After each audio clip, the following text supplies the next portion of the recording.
ఆయన సక్సెస్ ఎలా చూడాలి?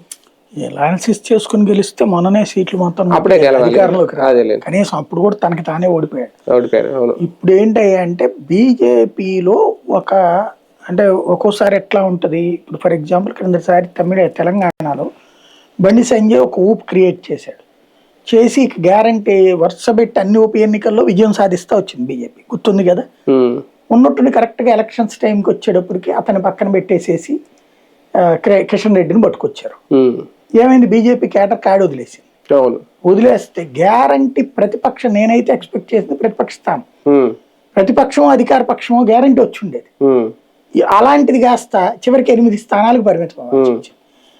పోనీ అక్కడ బీజేపీకి దమ్ము లేదా అంటే తర్వాత పార్లమెంట్ ఎన్నికలకి 8 సీట్లు వచ్చినాయి. అంటే అక్కడ క్యాడర్ లో రెబలిజం వచ్చింది. మన అధిష్టానానికి ఇంత బలుపా, ఇంత అహంకారమా. ఈటెల రాజేందర్ చెప్పగానే వినేసి, బయట నుంచి వచ్చిన బీఆర్ఎస్ నాయకుడు అయినటువంటి ఈటెల రాజేందర్ చెప్తే వినేసేసి బండి సంజయ్ని పక్కన పెడతారా? అక్కడ ఆ విషయం పబ్లిక్ ఓపెన్ అయిపోయింది. బండి సంజయ్ ఈటెల రాజేందర్ వాదం అనేది చాలా పెద్ద ఎత్తునైంది. ఇప్పుడు మొన్న సరిచేసే ప్రయత్నం జరిగింది ఇద్దరి మధ్యన. ఇన్ని రోజుల తర్వాత 2 ఏళ్ల నుంచి కూడా ఆ క్రైసిస్ అట్లాగే నడుస్తుంది, 2.5 ఏళ్ల నుంచి కూడా. ఆ రోజున ఆ ఇంపాక్టే బీజేపీని అక్కడ భారీగా దెబ్బకొట్టింది.